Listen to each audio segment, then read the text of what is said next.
Hello everyone, welcome to Physiology and Sports Part 5. In this video, we are going to learn about the effects of exercises on respiratory system. Respiratory system is a system where gaseous exchanges takes place. Means you inhale air and you consume oxygen from air and you emit out or exhale out CO2 as a byproduct. This is your respiratory system. So what are the effects that caused on a respiratory system when you do exercises? First one is your strong willpower.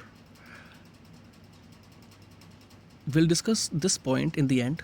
Let's go to the next point, that is increase in tidal air volume.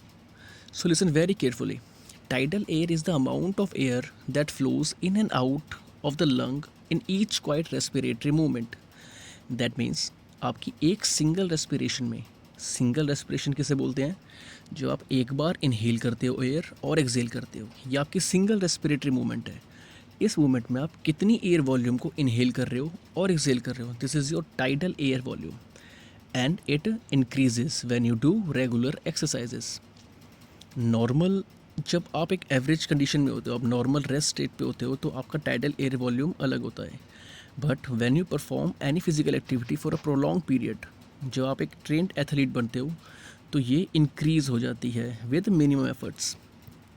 Second is your decrease in rate of respiration. Well, in the beginning जब आप कोई भी physical activity start करोगे तो आपकी respiratory rate increase होती है, लेकिन इसका लॉन्ग टर्म इफेक्ट क्या है, जब आप एक ट्रेंड एथलीट बन जाते हो. मैं फिर से बात कर रहा हूँ, when you are a trained athlete, और जहाँ पर भी ट्रेंड एथलीट की बात होती है, मतलब कि उसकी लाइफ में एज अ डिसिप्लिन वो ट्रेनिंग कर रहा है 2 3 4 साल से, मतलब एक लंबे पीरियड से वो ट्रेनिंग कर रहा है. This is a trained athlete schedule. उस टाइम पर उसकी रेस्पिरेटरी रेट घट जाती है, डिक्रीज़ हो जाती है. मतलब जब वो नॉर्मल स्टेट पर बैठा होगा, उस टाइम पर उसकी रेस्पिरेशन बेटर होगी as compare to a normal person. Fourth one is strengthen diaphragm and muscles. Diaphragm एक ऐसा मसल होता है जो आपके लंग्स को एक्सपेंड करता है और कंट्रैक्ट करता है व्हेन यू नीड एयर. तो क्या होता है, जब आप कोई भी फिजिकल एक्टिविटी परफॉर्म करते हो तो आपका डायफ्राम मसल्स अडेप्टिव हो जाता है इतने ज़्यादा वर्कलोड के लिए. आप एक्सरसाइज करते हो, आपको ब्रीदिंग ज़्यादा चाहिए होती है, तो डायफ्राम का एक्सपेंशन कॉन्ट्रैक्शन बहुत फास्ट हो जाता है और उससे इस मसल को स्ट्रेंथनिंग मिलती है. Regular exercises strengthen the diaphragm and the muscles of the chest. Fifth one is your avoid second wind. Second wind is a terminology. Second wind is what? It is getting breath after getting out of breath.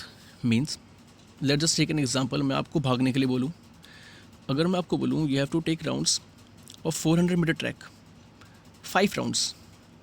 If I take an example, क्या होगा, 2 rounds के बाद आप feel करो कि यार आप breathless हो रहे हो, आप थक रहे हो, आपके अंदर ब्रीदिंग की कमी हो रही है, ऑक्सीजन डेप्थ हो रही है.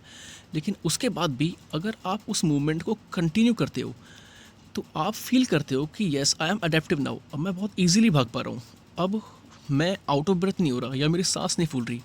This is called second wind, avoiding the second wind. You can avoid second wind by doing regular exercises. Sixth is your unused alveoli become active.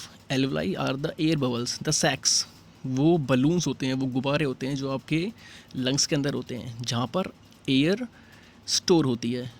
There are millions of alveoli in your lungs. लेकिन क्या होता है, अगर हम कोई active lifestyle follow नहीं करते या कोई फिजिकल एक्टिविटी नहीं करते तो ये सारे एल्वेलाइज यूज़ ही नहीं होते, यहाँ तक एयर पहुँचती नहीं है. तो when you do any physical activity, the unused alveoli become active. Regular exercises activates the unused alveoli because much amount of O2 is required. In vigorous and prolonged exercises, the passive alveoli also become active.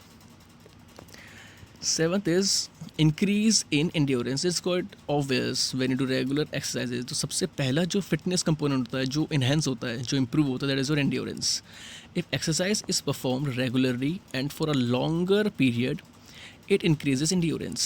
An activity can be done for a longer period without taking any rest. Those who do not perform exercises have less endurance. They cannot continue exercises for a longer duration. Hence, it can be alluded that exercise increases the endurance of an individual. Eighth one is your increase in residual air volume. Residual air volume is that amount of air which is left in the lung after exhalation. If an individual performs regular exercises, his residual air capacity increases in comparison to an individual who does not perform any regular exercise or whose follow a inactive lifestyle. Residual air volume होती है, आपके lungs कभी भी खाली नहीं होते, हमेशा उनके अंदर एक सर्टेन अमाउंट, एक सर्टेन एयर वॉल्यूम प्रेजेंट रहता है. मीन्स आप जब ब्रीथ इनहेल करते हो और आप ब्रीथ एक्सहेल करते हो, आप कभी एक्सपीरियंस करना आफ्टर एक्सहेलेशन के बाद भी आपके लंग्स के अंदर एयर रिमेनिंग होती है.